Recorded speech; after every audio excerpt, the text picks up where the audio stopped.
देखो बेटे, जहां तक बायोलॉजी का सवाल है, NCERT is the book. That means जो पहली किताब आपने फॉलो करनी है वो एनसीईआरटी टेक्स्ट बुक है। अगर मैं 2017 के पेपर को कंपेयर करूं 2018 से, तो 2017 में आप ये देखेंगे कि 67 क्वेश्चंस बिल्कुल ad verbatim lines of NCERT था।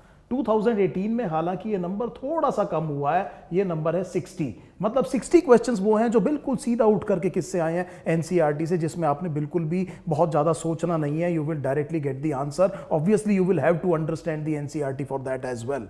लेकिन ये बात समझिए कि ये 60 प्राइम इंपॉर्टेंस है। इसलिए सबसे पहले, जैसा कपिल सर ने बताया, आपको खुद क्या पढ़नी चाहिए, एनसीईआरटी। लेकिन ये एनसीईआरटी मैं बार बार कह रहा हूं, पढ़नी चाहिए, रटनी नहीं चाहिए। ऐसा नहीं है कि आपको कोई चीज उसमें समझ नहीं आई तो आपने कहा कि चलो इसे रट लेते हैं और आगे बढ़ जाते हैं, क्योंकि अगर आप रट करके आगे बढ़ते चले गए तो एग्जामिनेशन में आपका दिमाग आपको दगा दे जाएगा। इतने सारे फैक्ट्स आपको वहां पर अगर 2-4 गड़बड़ हो गए तो पूरा का पूरा पेपर आपका खराब हो सकता है। सो मेरी एडवाइस ये है कि जब आप एनसीईआरटी को पढ़ रहे हैं तो एक हाईलाइटर ले लीजिए। जो भी लाइन आपको समझ नहीं आ रही है उसको हाईलाइट कीजिए, उसको समझने की कोशिश कीजिए और उस लाइन को अपने दिमाग में रखिए कि मुझे इसकी क्लैरिफिकेशन चाहिए, क्योंकि कुछ जगह पर NCERT needs a lot of explanation. Number 2, क्योंकि जब मैं ह्यूमन फिजियोलॉजी जैसे चैप्टर की बात करता हूं तो ऐसा नहीं हो सकता कि आपका जो हार्ट है वो किडनी के अलग काम करे। दोनों मिलकर के आपकी बॉडी में कुछ काम कर रहे हैं। लिवर का रोल सबके साथ मिलकर गया है, ये सब अलग अलग काम नहीं कर रहे हैं। तो इसीलिए आपको कुछ चीजों को आपस में क्या करना पड़ेगा, कोरिलेट करना पड़ेगा।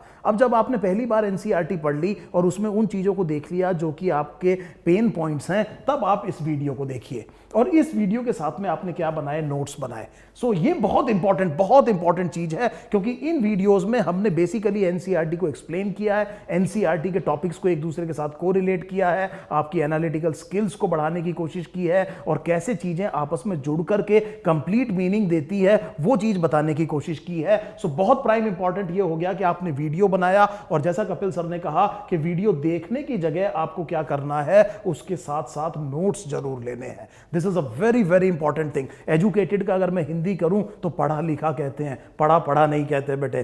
सो मैं बहुत से बच्चों को ये जानता हूं कि वो लिखने में कमजोर हैं। अगर मैं आपसे ये कहूं कि 200 लेटर का एक जो है ना, एक 200 वर्ड्स का एक लेटर लिखो कि ये जो टीचर है अच्छा नहीं पढ़ा रहा, तो आप 200 शब्द लिख नहीं पाएंगे बेटे। सो प्लीज अंडरस्टैंड, एजुकेटेड का मतलब है पढ़ा लिखा। इसीलिए इंपॉर्टेंस समझिए नोट्स की, और इसीलिए मैं चाह रहा हूं रीइंफोर्समेंट हो, ताकि चीजें आपको बार बार आपके सामने आती रहे। फिर आप एक बार एनसीईआरटी देखिए, फिर आप ये देखिए कि इस वीडियो को देखने के बाद में वो जो एनसीईआरटी के जो आपके डाउट्स थे वो अब क्लियर हुए कि नहीं हुए।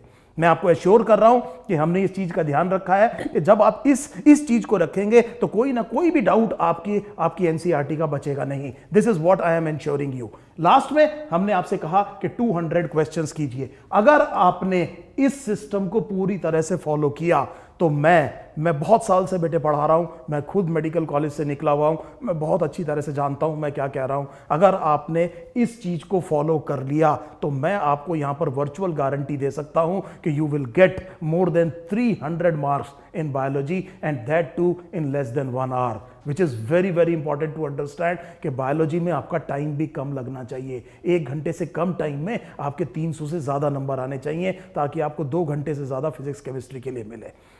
जैसा कि अब हमने कहा कि जो मैं एनालिसिस कर रहा था कि 2018 में जो 60 क्वेश्चंस हैं वो बिल्कुल कैसे आए हैं, एनसीईआरटी से आए हैं, जिनको करना बहुत आसान काम था। तो मैं कुछ एग्जांपल्स लेता हूं आपके सामने।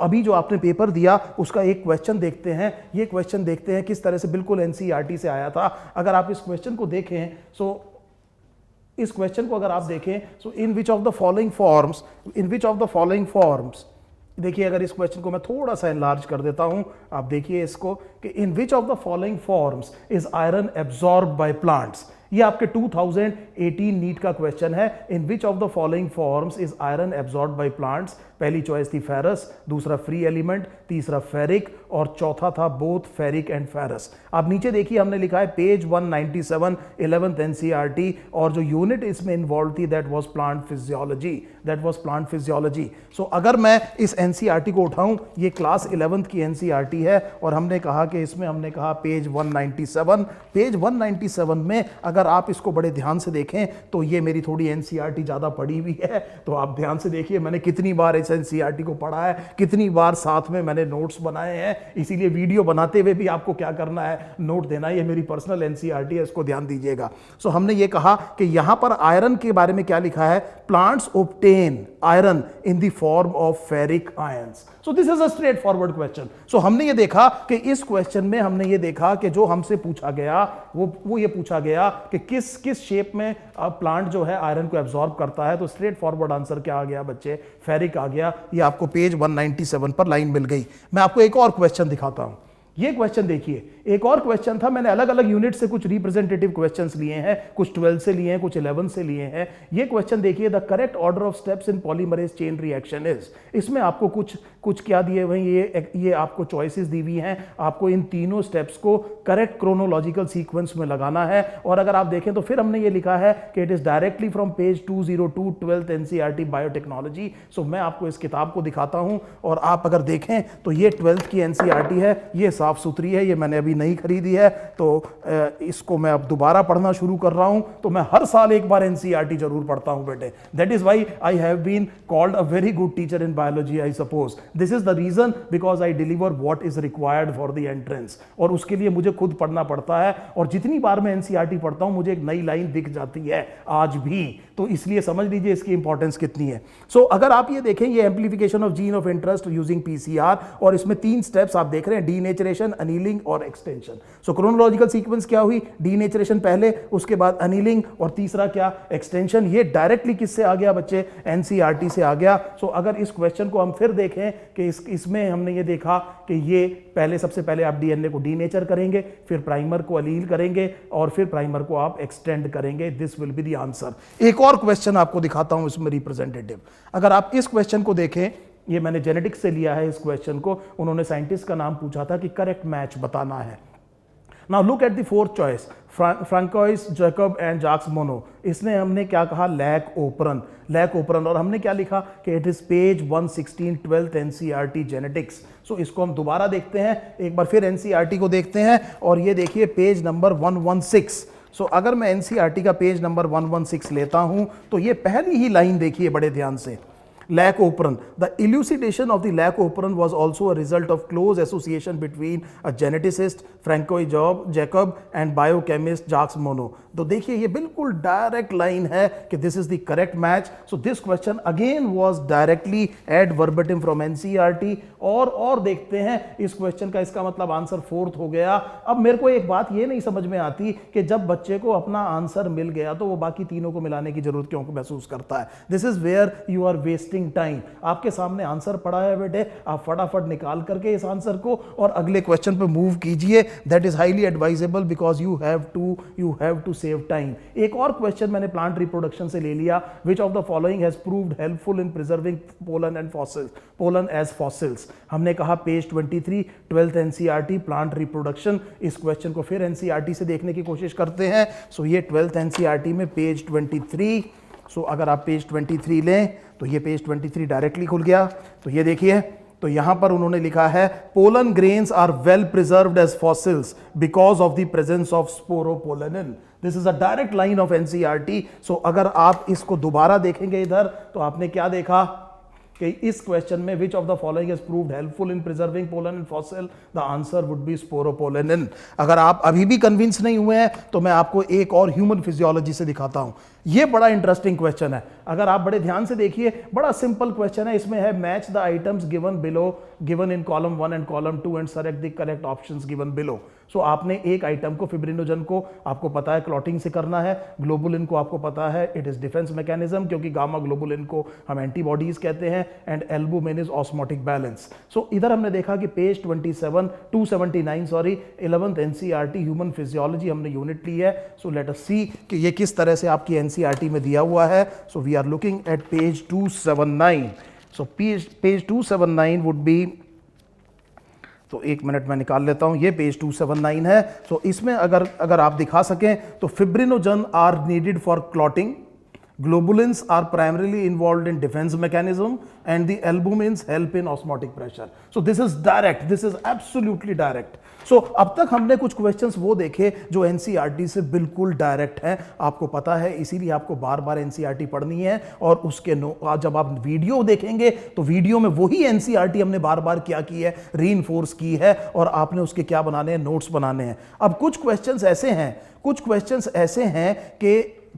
ऐसे हैं बेटे, बड़े ध्यान से समझिएगा, जिसमें आपने कुछ टॉपिक्स को कोरिलेट करना है। दे आर नॉट डायरेक्टली, क्योंकि मैंने आपसे कहा ये फिगर 60 है, इसका मतलब 30 क्वेश्चंस ऐसे हैं जो या तो एनसीईआरटी के बहुत सारे कंसेप्ट्स के इनडायरेक्ट जो है उसमें से इन्फरेंसेस निकल रही हैं, आपको उनमें से कोरिलेट करना पड़ेगा, या कुछ क्वेश्चंस ऐसे हैं जो बिल्कुल एनसीईआरटी से बाहर है। मैं आपको एश्योर कर रहा हूं कि इस 30 में से भी 27 क्वेश्चंस आपको कम से कम किसमें मिल जाएंगे, उस वीडियोस में मिल जाएंगे। 2-3 की बात मैं करता नहीं, because it is a very very vast subject. I am not sure, I hope that you get 90 out of 90, which is a distinct possibility, जरूर मिलेगा, लेकिन I can bet my life on 87 out of 90 definitely from NCERT and NEET videos of neetprep.com। ये बात तय है, पढ़ना आपने उस तरह से जैसे बताया गया है। अब इस क्वेश्चन को, एक और क्वेश्चन को करते हैं। इस क्वेश्चन को देखिए, जिसमें मैंने आपसे कहा कि ये आपको एनसीईआरटी से डायरेक्ट नहीं मिलेगा, लेकिन आपको इसमें कोरिलेट करना पड़ेगा। Which of the following gastric cells indirectly help in erythropoiesis? Choices है mucus cell, goblet cell, chief cell, parietal cell। यहां पर हमने लिखा है page 262 and 338 11th NCERT human physiology. So मैं इस क्वेश्चन को थोड़ा सा आपको समझाने की कोशिश करता हूं।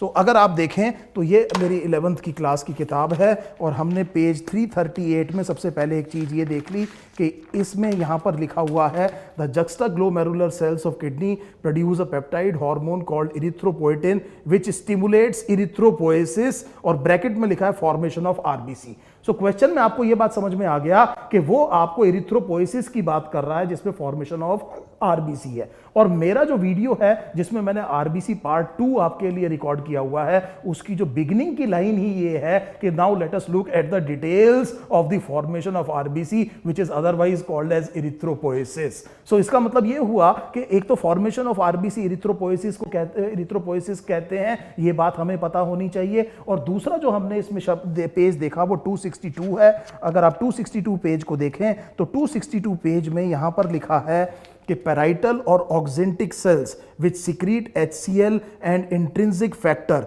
और फिर फैक्टर के अंदर क्या लिखा है, factor essential for absorption of vitamin B12। सो इसका मतलब यह हुआ कि अगर आपने एनसीईआरटी को बार बार पढ़ा है तो इस क्वेश्चन के लिए आपको दो बात समझ में आ गई। एक बात तो यह समझ में आ गया कि आरबीसी फॉर्मेशन को हमने क्या कहा है, इरिथ्रोपोएसिस कहा है। दूसरी बात हमें यह समझ में आ गई कि गैस्ट्रिक म्यूकोजा के कुछ सेल्स हैं जिन्हें हम कहते हैं पैराइटल सेल्स, और वो पैराइटल सेल सिक्रीट करते हैं एक तो HCl और दूसरा करते हैं इंट्रिंसिक फैक्टर। और ये इंट्रिंसिक फैक्टर चाहिए एब्जॉर्प्शन ऑफ विटामिन B12 के लिए। ये दो बातें आपको पता लग गई। अब इसको हमें कोरिलेट करना है, इसीलिए मैं वो क्वेश्चन आपको एक बार दोबारा दिखाता हूं कि कोरिलेशन कैसे होगा। अब तक हमें इस क्वेश्चन के बारे में दो बात ये समझ में आ गई कि इरिथ्रोपोइसिस फॉर्मेशन ऑफ आरबीसी है, और गैस्ट्रिक म्यूकोजा के सेल्स में एक पैराइटल सेल्स हैं जो B12 प्रोड्यूस करते हैं, जो इंट्रिंसिक फैक्टर प्रोड्यूस करते हैं, जो कि विटामिन B12 को एब्जॉर्ब करने में मदद करता है। सो अब अगर आप हमारे उस वीडियो को देखें जो इरिथ्रोपोइसिस या आरबीसी प्रोडक्शन पे जो हमने पार्ट 2 में जो हमने वीडियो डाला है, उसमें हमने ये बताया है कि ये जो B12 है ये ई कोलाई आपके कोलन में बनाता है और उसको एब्जॉर्ब इलियम से करते हैं, लेकिन उसको एब्जॉर्ब करने के लिए इंट्रिंसिक फैक्टर चाहिए जो कि गैस्ट्रिक म्यूकोजा बनाती है। सो ये जो बीच की जो मिसिंग लिंक है ये आपको कहां से मिल गया, वीडियो से मिल गया। अब इससे ये हुआ कि अगर गैस्ट्रिक म्यूकोजा ठीक है और उसने क्या सिक्रीट किया, इंट्रिंसिक फैक्टर, तो आपके गट में अगर B12 है तो वो बॉडी में एब्जॉर्ब हो जाएगा। उसी वीडियो को अगर आप ध्यान से देखें तो मैंने एक्सप्लेन किया है कि ये जो B12 है ये आरबीसी फॉर्मेशन के लिए मैच्योरेशन फैक्टर है। इसकी वजह से आरबीसी क्या होते हैं, मैच्योर होते हैं, जहां पर मैं न्यूट्रिशनल एनीमिया पढ़ा रहा हूं जिसे मैं मैच्योरेशन फेलियर एनीमिया कह रहा हूं। सो विटामिन B12 या फोलिक एसिड आरबीसी फॉर्मेशन में के दौरान बोन मैरो में उनके मैच्योरेशन के लिए इस्तेमाल होते हैं। ये B12 बना के आपको ई कोलाई दे देगा, लेकिन एब्जॉर्ब करने के लिए आपको गैस्ट्रिक म्यूकोजा का सेल चाहिए, वो सेल है पेराइटल सेल। और उसी वीडियो में एक और क्वेश्चन हमने बहुत इंपॉर्टेंट किया है कि अगर किसी वजह से ये जो पर्टिकुलर सेल्स हैं अगर ये खराब हो गए और कासल से इंट्रिंसिक फैक्टर नहीं आया तो बॉडी में परनीशियस एनीमिया हो जाएगी। Again a very common question, हो सकता है ये इस साल आ जाए, 2019 में नीट में एक क्वेश्चन आ जाए जो मैं आपसे डिस्कस कर रहा हूं। सो ओवरऑल मुद्दा क्या निकला? ओवरऑल मुद्दा ये निकला कि NCERT is a beautifully written text book, इसको कई बार पढ़ना चाहिए। उसके बाद में क्योंकि कुछ चीजें एक्सप्लेनेशन चाहती हैं, कुछ चीजें कोरिलेशन चाहती हैं, कुछ चीजें एनालिटिकल स्किल चाहती हैं, उसके लिए आपको हमारे वीडियोस देखने चाहिए। उन वीडियोस के आपको क्या बनाने चाहिए, नोट्स बनाने चाहिए, और उसके बाद में बहुत सारे प्रैक्टिस क्या करने चाहिए, क्वेश्चन करने चाहिए। फिर मैं आपको ये बात कह रहा हूं कि अगर आपने इसी तरह से पढ़ाई करी तो मैं आपको ये गारंटी दे सकता हूं कि you will score 300 plus in biology in a very very less. मतलब ये 3 पार्ट तो आपका करना ही करना है। एनसीईआरटी आपको करनी है, प्लस वीडियो देखने हैं, प्लस इसके notes, plus 100 questions each chapter. Basic चीज आपकी यही है कि ये 3 चीज़ें आपको करनी है। एनसीईआरटी करनी है, वीडियो देखने हैं, वीडियो के नोट्स बनाने हैं, प्लस 100 क्वेश्चन ईच चैप्टर। अब क्वेश्चन ये उठता है कि 3 पार्ट जो हैं, फिजिकल, इनऑर्गेनिक एंड ऑर्गेनिक, इसको हमें कैसे कैसे पढ़ना है, ये सबसे ज़्यादा इम्पॉर्टेंट है और उसको पढ़ने का तरीका आपको आना चाहिए।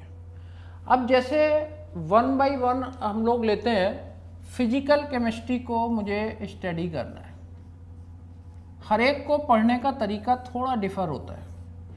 Physical chemistry basically numerically based है, पूरा न्यूमेरिकली बेस्ड है, लेकिन इसके कॉन्सेप्ट भी क्लियर होना बहुत ज़रूरी है। इसके लिए सबसे पहला काम, एक एनसीईआरटी की रीडिंग लगाओ। एनसीईआरटी की रीडिंग लगाने के बाद उसमें जो भी फॉर्मूले तुम्हें मिल रहे हैं और जितना भी तुम्हें समझ में आ रहा है, इसमें अपना बहुत ज़्यादा अपना दिमाग नहीं लगाना है। जितना भी समझ में आ रहा है फॉर्मूले एक कॉपी पे नोट कर लो। 10-12 फॉर्मूले एक चैप्टर में आपको मिलेंगे, उसके केवल और केवल फॉर्मूले नोट करने हैं, केवल और केवल फॉर्मूले नोट करने हैं। अभी कुछ नहीं करना, ना इससे क्वेश्चन लगाने, ना कुछ करने। एनसीईआरटी उठाई, एनसीईआरटी को पढ़ा और थोड़ा समझा भी, और उसके फॉर्मूले हमने नोट कर लिए। 10 फॉर्मूले आए, 12 फॉर्मूले आए, उसको नोट कर लिया। सेकेंड स्टेप उसके बाद क्या होगा, एनसीईआरटी से केवल इतना काम करना है। उसके बाद आपने इसी का वीडियो देखा, वीडियो आप पूरा देखिए। अब आपके सामने कॉपी को सामने रखना है कि फॉर्मूला एनसीईआरटी का ये फॉर्मूला आया।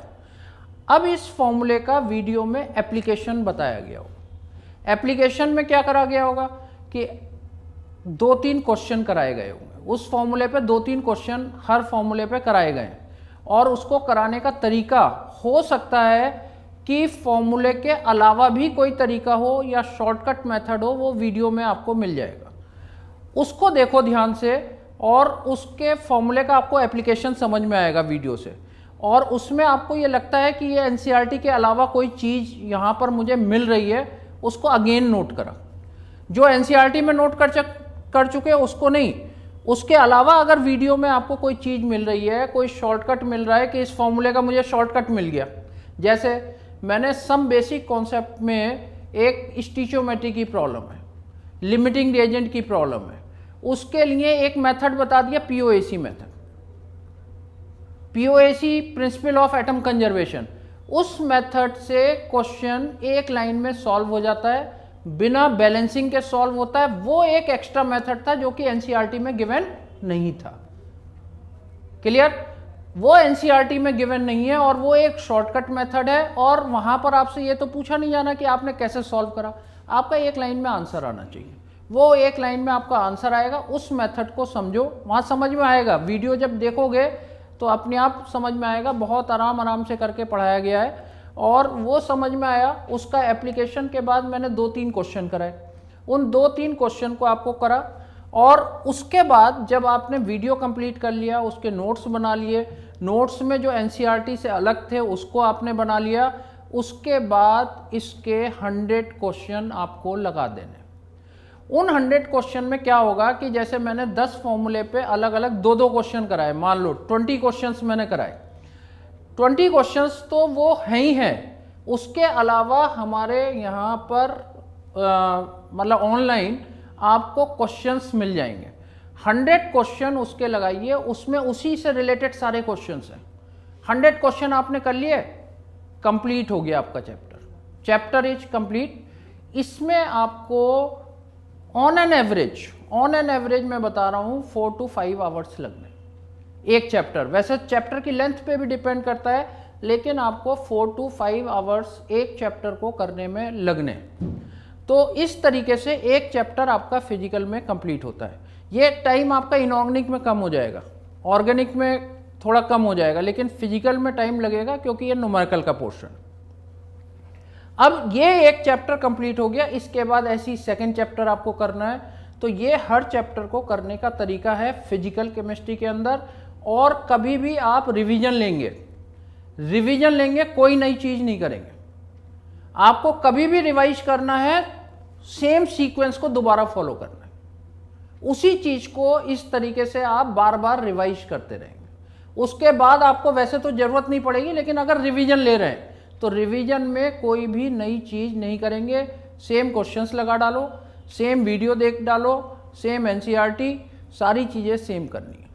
तो ये फिजिकल केमिस्ट्री अगर आप इतना करते हैं तो मेरे हिसाब से आपका कोई भी क्वेश्चन गलत नहीं होना चाहिए, 100% स्कोर होना चाहिए, क्योंकि फिजिकल में कोई ऐसा क्वेश्चन नहीं आता जो ना हो। ऑर्गेनिक और इनऑर्गेनिक के कॉन्सेप्ट तो आ सकते हैं कि कोई बिल्कुल अजीब सी चीज पूछ ली, लेकिन फिजिकल में ऐसी कोई चीज नहीं है। फिजिकल में 100% मार्क्स आते हैं, उसमें कोई नंबर कटने का कोई चांस नहीं होता।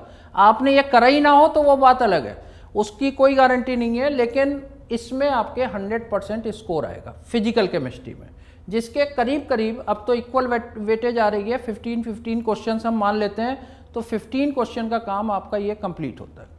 तो 8 चैप्टर हमारे 11th में है, 5 चैप्टर हमारे 12th में है, टोटल 13 चैप्टर हैं। 13 × 5 65 आवर्स में पूरी फिजिकल केमिस्ट्री आपकी फिनिश होती है।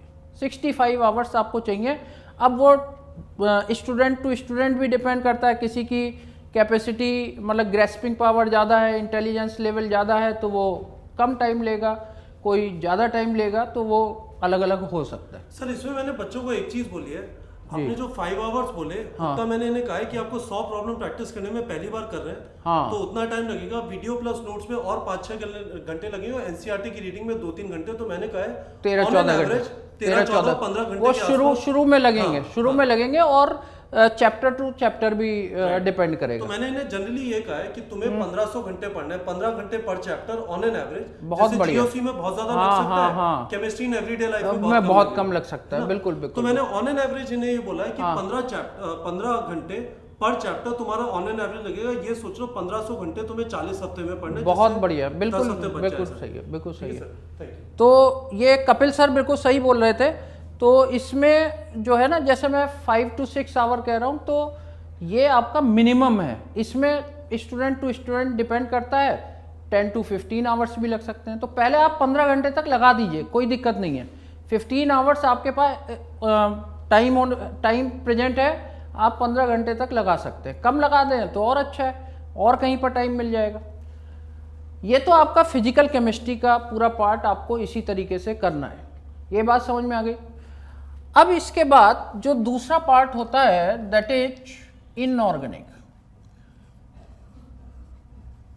बेसिकली क्या है, इनऑर्गेनिक की इंपॉर्टेंस भी अब बहुत ज़्यादा हो गई, पहले टाइम में नहीं होती थी। पहले टाइम में क्या होता था, 5-6 क्वेश्चन आते थे, 50 क्वेश्चन आया करते थे पहले, तो उसमें 5-6 क्वेश्चन आ गए इनऑर्गेनिक के, बाकी सब ऑर्गेनिक एंड फिजिकल भरी हुई है।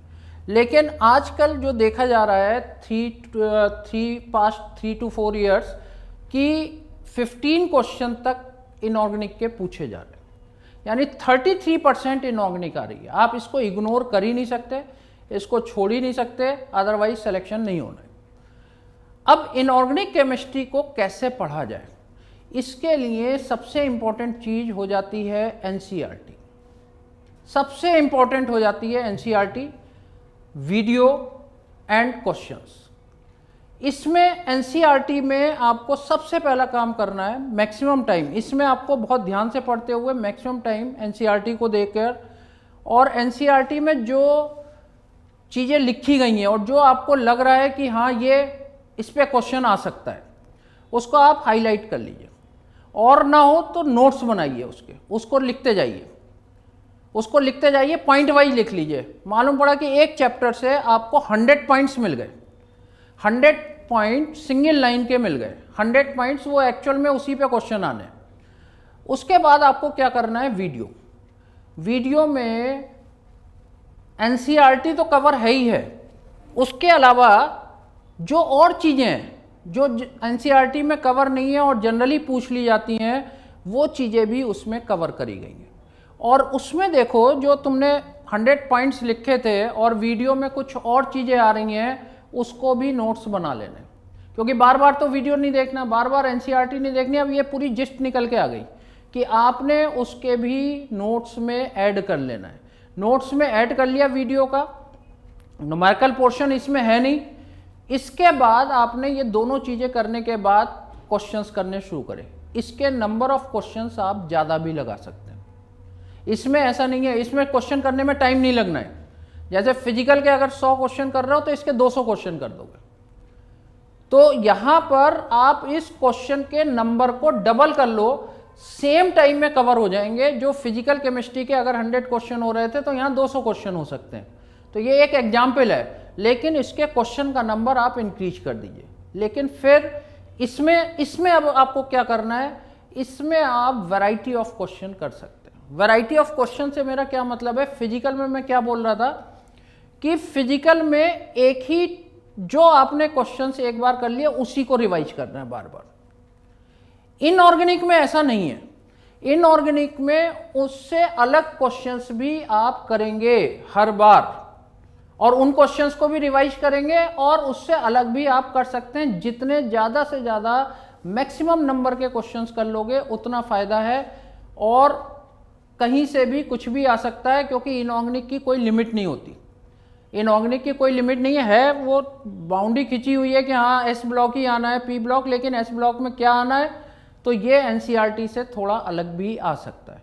तो इसके नंबर ऑफ क्वेश्चंस बढ़ाओ, और इसमें जैसे मैं हर बार बोलता हूँ 2-3 चैप्टर तो बहुत इंपॉर्टेंट होते हैं, और ये मैंने वीडियो में बताता रहता हूँ। जैसे कोऑर्डिनेशन केमिस्ट्री को मैंने बताया 4 क्वेश्चन आते हैं, इस बार 4 क्वेश्चन है, और सारे वीडियो लेक्चर से, कहीं अलग से आना ही नहीं है, उससे अलग से आना ही नहीं है। वीडियो लेक्चर में बेसिकली हमने एनसीईआरटी तो कवर करी है, प्लस उससे जो एक्स्ट्रा है वो भी कवर करने की कोशिश करी है, लेकिन इसमें नंबर ऑफ क्वेश्चंस आप बढ़ा दीजिए, वैरायटी ऑफ क्वेश्चंस। क्वेश्चन जब दोबारा करने बैठें तो डिफरेंट टाइप के क्वेश्चंस करिए, और मैक्सिमम से मैक्सिमम क्वेश्चन करिए। रटने की जरूरत नहीं है, वो अपने आप दिमाग के बैक माइंड में आता रहेगा। ठीक है, तो ये आपका इनऑर्गेनिक का हुआ। इसके बाद आपका आता है ऑर्गेनिक, और ऑर्गेनिक बेसिकली इसका करने का तरीका ही थोड़ा डिफर है। देखिए तीनों के तरीके अलग हैं, ये नहीं कि आप सबको एक ही तरीके से करना शुरू कर दें, तीनों को करने का तरीका अलग है। ऑर्गेनिक केमिस्ट्री के साथ प्रॉब्लम है। प्रॉब्लम क्या है कि ऑर्गेनिक केमिस्ट्री में जब तक आपको जीओसी का एप्लीकेशन नहीं आएगा, इफेक्ट्स का एप्लीकेशन नहीं आएगा, आप कोई क्वेश्चन नहीं कर सकते। क्योंकि आजकल ऐसे क्वेश्चन बहुत रेयरली आते हैं कि एक रिएक्शन में ये क्या प्रोडक्ट बनेगा ये पूछ लिया, तो ये क्वेश्चन आ जाता है, लेकिन बड़ा रेयरली है। जनरली जो क्वेश्चंस आते हैं पूरा मैकेनिज्म बेस होते हैं, और मैकेनिज्म में आपको उसका कॉन्सेप्ट क्लियर होना चाहिए और उसको अप्लाई करना आना चाहिए। मेन चीज़ है एप्लीकेशन, और एप्लीकेशन के लिए आपको एनसीईआरटी ही काफ़ी नहीं रहती। एनसीईआरटी आपको पढ़नी है, एनसीईआरटी से आपको ये आइडिया लग जाता है कि हाँ ये रिएक्शन है, ये इफ़ेक्ट्स हैं, अब उसको अप्लाई कैसे करना है वो एनसीईआरटी में गिवन नहीं है। ये एनसीईआरटी का एक मिसिंग पार्ट है, जो कि इनऑर्गेनिक में नहीं था। इनऑर्गेनिक में तो अप्लाई ही नहीं करना था, वहाँ तो सिंपल थ्योरी चलती है।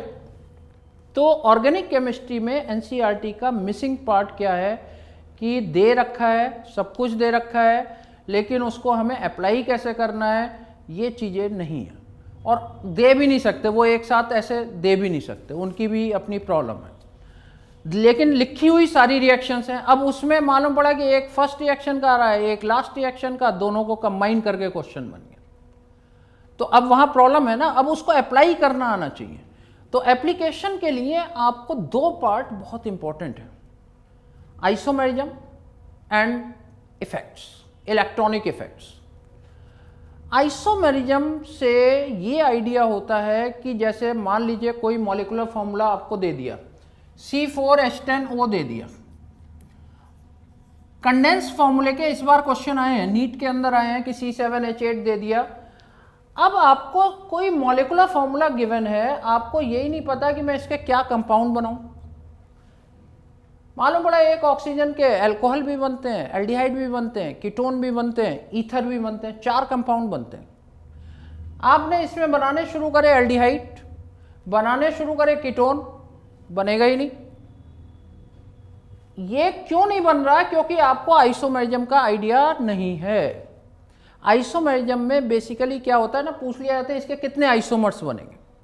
तो आइसोमर्स का बनाना ये सिखाता है कि इसके कौन कौन से कंपाउंड बनेंगे, कौन कौन से कंपाउंड पॉसिबल हैं, कौन कौन से इम्पॉसिबल हैं, उसका पूरा आइडिया होना चाहिए। जैसे मॉलिक्यूलर फॉर्मूला देखते ही हमें पता चल जाता है कि इसके अल्कोहल एंड ईथर बनने, ये मॉलिक्यूलर फॉर्मूला CnH2n+2O हो गया, और CnH2n+2O का मतलब alcohol and ether only, aldehyde ketone बिल्कुल नहीं। ये आपको आइसोमेरिज्म से मिलेगा।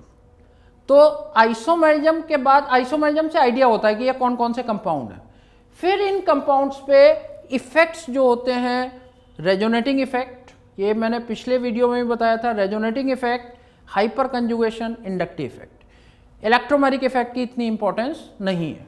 तो ये इफेक्ट्स आपको RHI की फॉर्म में यूज करने हैं और इंपॉर्टेंस के हिसाब से यूज करने हैं।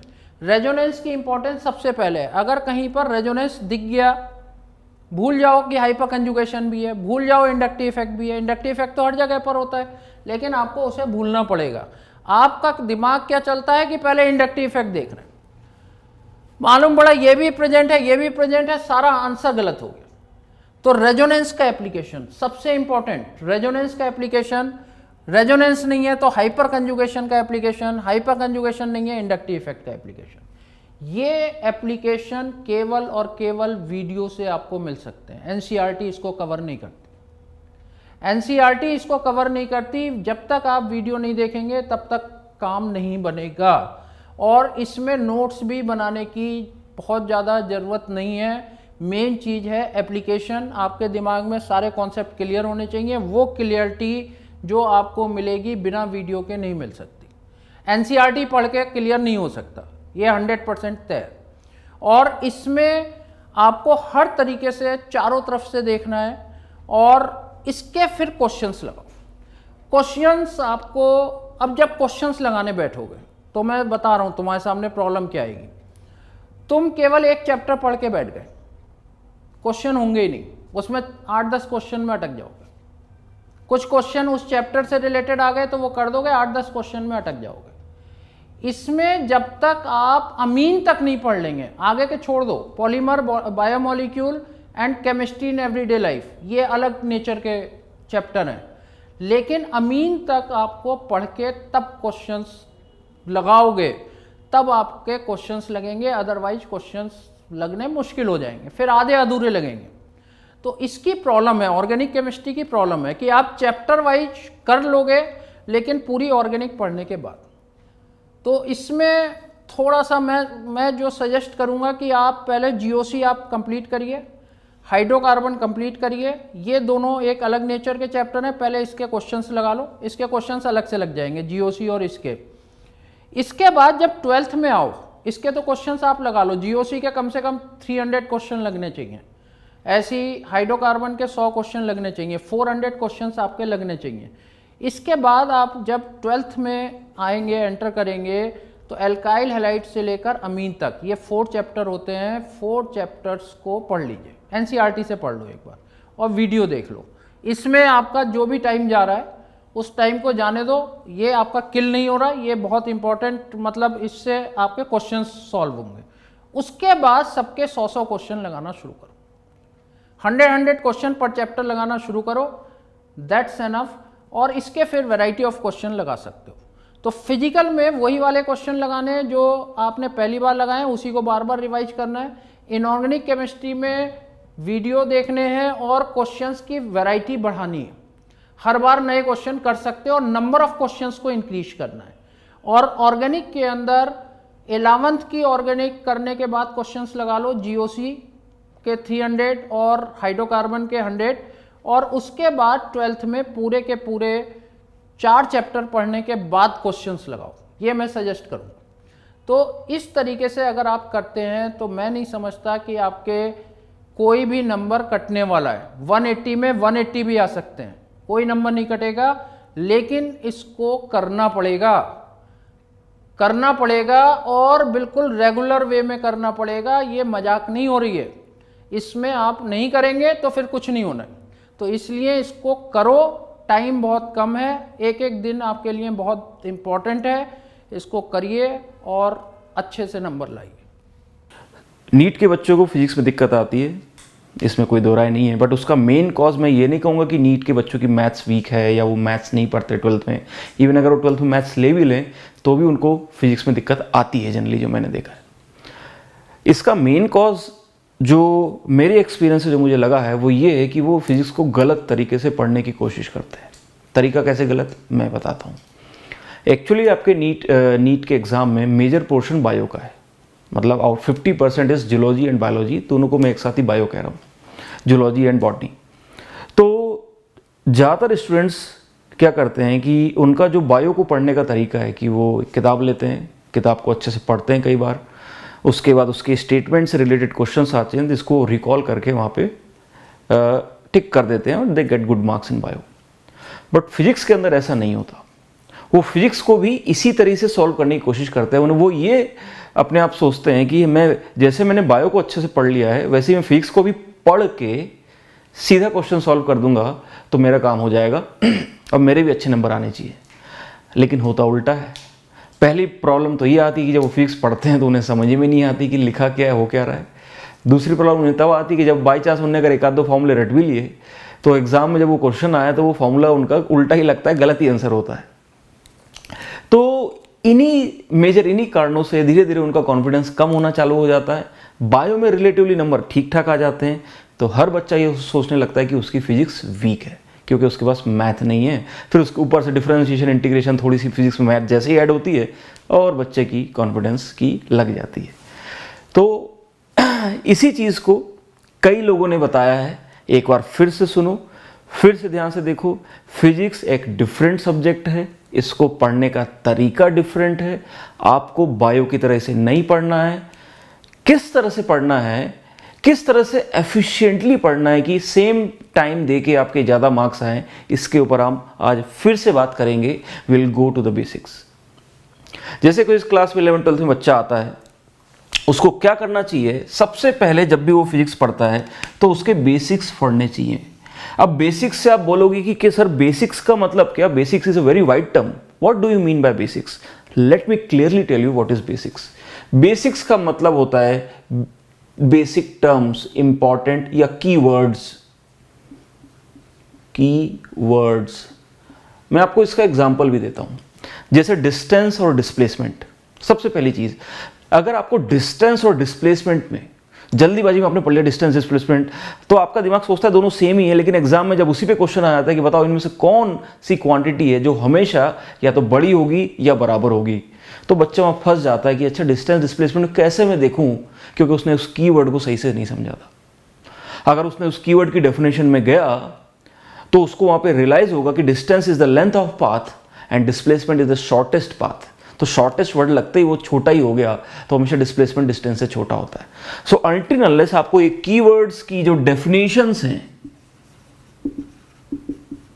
अगर ये क्लियर नहीं है तो आप फंसोगे फिजिक्स में। ये पहली स्टेप हुई, ये बेसिक का पहला पार्ट है, इसमें 2 पार्ट और हैं।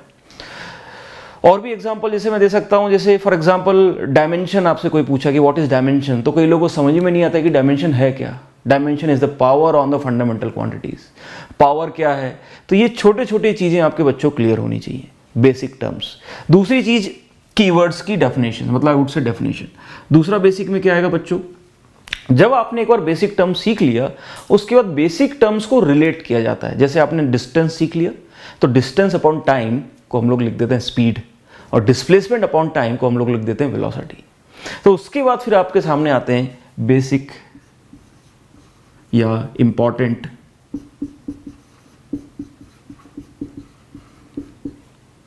रिलेशंस,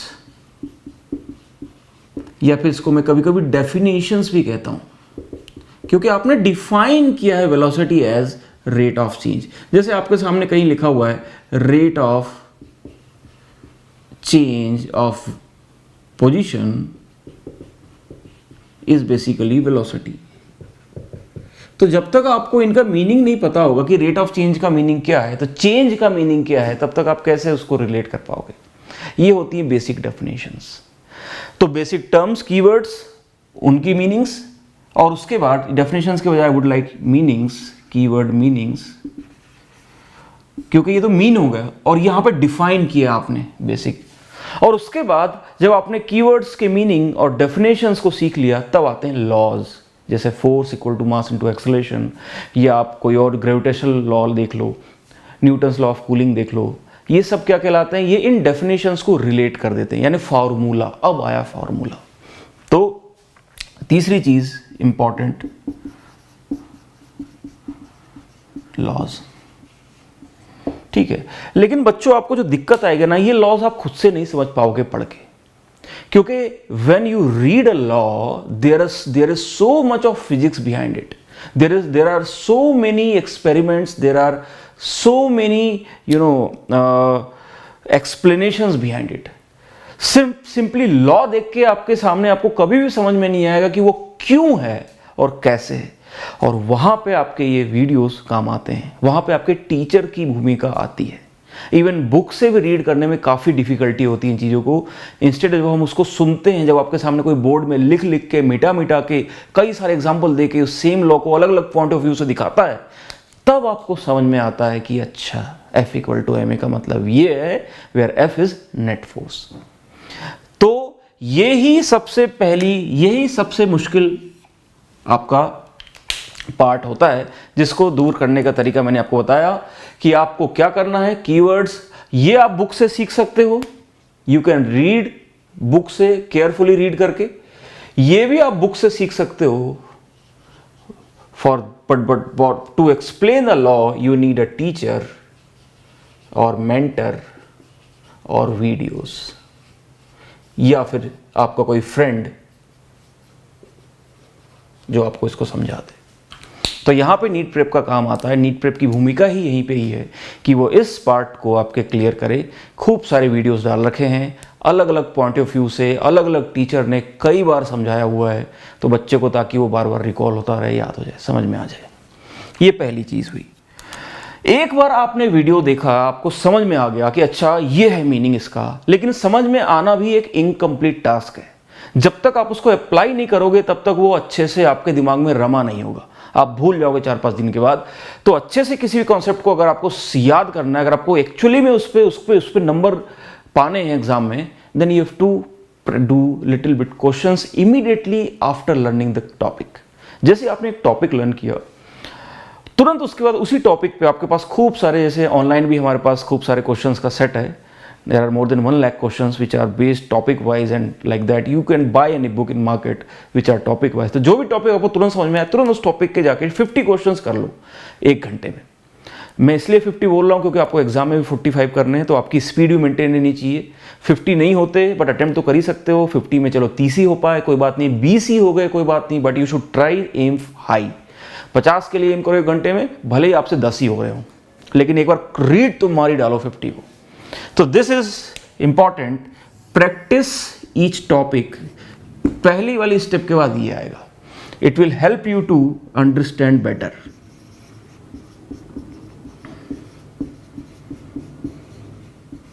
ठीक, तो ये स्टेप आपकी होगी पहली स्टेप के बाद। दूसरी चीज़ ये होती है, आप सीखते जा रहे हैं, आप कई सारे वीडियो देखते जा रहे हैं, आपके सामने हज़ारों वीडियोस आ जाएंगे धीरे धीरे। हज़ारों तो ज़्यादा हो गया, 97 चैप्टर्स हैं, हर चैप्टर में आप मान के चलो लगभग 40 to 50 वीडियोस होते हैं, 10-10, 15-15 मिनट के, तो हाँ 500 वीडियोस हैं समथिंग। फिजिक्स के अंदर ज़्यादा नहीं है, फिजिक्स के 2 घंटे ही मेरे ख्याल से जितने भी हैं लिमिटेड हैं। तो आपको क्या करना है, उसके बाद दिक्कत ये आएगी कि जब इतना सारा आप पढ़ लोगे 11th का सिलेबस, 12th का सिलेबस, तो आप भूलने लग जाओगे। और ये सबसे बड़ी प्रॉब्लम करती है बच्चों को, खासकर जब 12th के वाले बच्चों को, जिनके ऊपर बोर्ड का प्रेशर, स्कूल का प्रेशर, और 12th पढ़ते पढ़ते 11th के टॉपिक्स भूलने लगते हैं। ये बहुत बड़ी मतलब एक चैलेंज है बच्चों के आगे, क्योंकि 12th में उनको 12th का ही पढ़ना है, लेकिन एग्जाम में तो 11th-12th पूरा ही आएगा, और वो भी 50-50% दोनों से आता है। तो कैसे मैनेज करेंगे हम 11th के टॉपिक्स 12th में, वो भी जब बोर्ड का भी प्रेशर होगा और उसके अलावा प्रैक्टिकल्स भी होंगे और 12th का सिलेबस भी चल रहा होगा और उसके बाद 11th को भी पढ़ना। तो इसके लिए बच्चों आसान तरीका ये है कि सबसे पहले आप उसकी सबसे आसान चीज़ करो, वो है टॉपिक्स। 11th के हर चैप्टर और उसके हर चैप्टर के जो इंपॉर्टेंट टॉपिक्स हैं उनको आप ध्यान से देखिए, क्योंकि अभी तक आप प्रीवियस ईयर क्वेश्चन लगा चुके होंगे। प्रीवियस ईयर क्वेश्चन को देख के नहीं लगाए हैं तो प्रीवियस ईयर के 45 क्वेश्चन पर ईयर आते हैं, 10 साल के हिसाब से 450, 450 क्वेश्चन है। उनको तो आपको बिल्कुल रट जाना चाहिए। आपको उन क्वेश्चंस में इतना ज़्यादा आपको उनको इतनी बार अटेम्प्ट कर लेना चाहिए कि आपके दिमाग में टॉपिक ही याद हो जाए कि अच्छा न्यूटन्स लॉ ऑफ कूलिंग से आता ही आता है, अच्छा भाई ये इलेक्ट्रोस्टैटिक में डायपोल से आता ही आता है, थर्मोडायनामिक्स से हीट इंजन से आ ही रहा है लगभग पिछले 4-5 साल से, ठीक है, एडियाबैटिक प्रोसेस से आ रहा है। तो by doing previous year one of the help जो आपकी होती है वो है माइंड मैपिंग। माइंड मैपिंग का मतलब यही है कि आपको पूरा का पूरे जो चैप्टर्स 11-12 के वो आपके दिमाग में मैप हो जाते हैं। You can recall any chapter any time कि अच्छा इस चैप्टर में ये 4 टॉपिक हैं जिसमें इस साल अच्छे खासे क्वेश्चन आए। तो ये एक बार में नहीं होगा, आप ये नहीं सोच सकते कि मैं एक ही दिन में बना लूँ लिस्ट और उसके बाद रट लूँ। नो, दिमाग इतना हमारा याद नहीं रखता है। आपको कंटिन्यूसली एफर्ट्स डालने पड़ेंगे और अपना माइंड मैप एक A4 साइज का पेपर बना के हर चैप्टर के इंपॉर्टेंट टॉपिक्स लिखने और उनके आगे लिखना है किस टॉपिक से किस साल में कितने क्वेश्चन आए, ये और उन क्वेश्चन को करना भी ऑफ कोर्स। तो ईच टॉपिक का नाम याद होना जरूरी है। It will help to retain important concepts. ये रिटेन करने में मदद करता है। रिटेन, जो भी आपने पढ़ा, मेहनत की, क्वेश्चंस किए, वो याद रहेंगे। अगर टॉपिक्स याद हो गए तो दिमाग फिर अपने आप रिलेट करके अंदर घुस जाता है। एंड लास्ट थिंग, जब आप अगर इन तीनों को सक्सेसफुली कर पा रहे हैं then you are ready to give a test, to give a real test. इतने सारे मॉक टेस्ट हैं, इतने सारे टेस्ट सीरीज चल रही हैं, नीट प्रेप की भी टेस्ट सीरीज चल रही हैं, अच्छे क्वेश्चंस आते हैं उसमें। अब आपको टेस्ट देना है जब आपने ये 3 स्टेप्स अच्छे किए हैं, और टेस्ट आप देंगे तो आप देखोगे कि विराट कोहली घर में कितने अच्छा खेल ले, आउट तो हो ही जाता है ना कभी, जीरो पे भी आउट हो जाता है कभी कभी, और लेकिन ज़्यादा टाइम सेंचुरी बनाता है। तो आपको भी उसी तरह बनना है कि टेस्ट में कभी कभी टेस्ट खराब हो जाए कोई बात नहीं, लेकिन ज़्यादातर टाइम अगर आपने पहले 3 स्टेप्स अच्छे से किए होंगे तो most of the time you will make a century, you will make more than 100 marks in physics out of 180। तो लास्ट स्टेप इज क्रिटिकल, क्योंकि इसमें आपके सामने कई बार नए क्वेश्चन आएंगे, नई कॉन्सेप्ट्स आएंगे जो आपने हो सकता है पहले ना पढ़े हों। तो उस टेस्ट आपको हेल्प करेगा अपनी प्रिपरेशन को नेक्स्ट लेवल पे ले जाने के लिए। So test has a very very important part. ये आपकी स्पीड बढ़ाएगा, ये आपकी एक्यूरेसी बढ़ाएगा, ये आपको फोर्स करेगा टॉपिक्स को जो आप भूल गए होंगे उनको पढ़ने के लिए, ये आपको पुश करेगा सोचने के लिए, ये आपके दिमाग को स्ट्रेच करेगा, ये आपके दिमाग के अंदर स्ट्रेस प्रोड्यूस करेगा जिसको आपको टैकल करना है in final exam. So test is very very important and it is last but not least. So इसको जरूर देना है, टेस्ट मिस नहीं करना है, और ये 3 तो साल भर चलते ही रहते हैं। सो टू लेवल अप, बस इस तरह से आप करते जाएं, टेस्ट देते जाएं, and this is the only way, this is how you should study physics. So इसके साथ मैं यहाँ पे कंक्लूड करता हूँ। Will come with more videos regarding the same subjects, but this is the first video regarding physics which I think कि ये उन बच्चों को हेल्प करेगा जिनको अभी भी कॉन्फिडेंस वीक है, उन्हें समझ में नहीं आ रहा है कि फिजिक्स को टैकल कैसे करें, कैसे सॉल्व करें. So I think these are small standard and simple steps which you should at least try to do.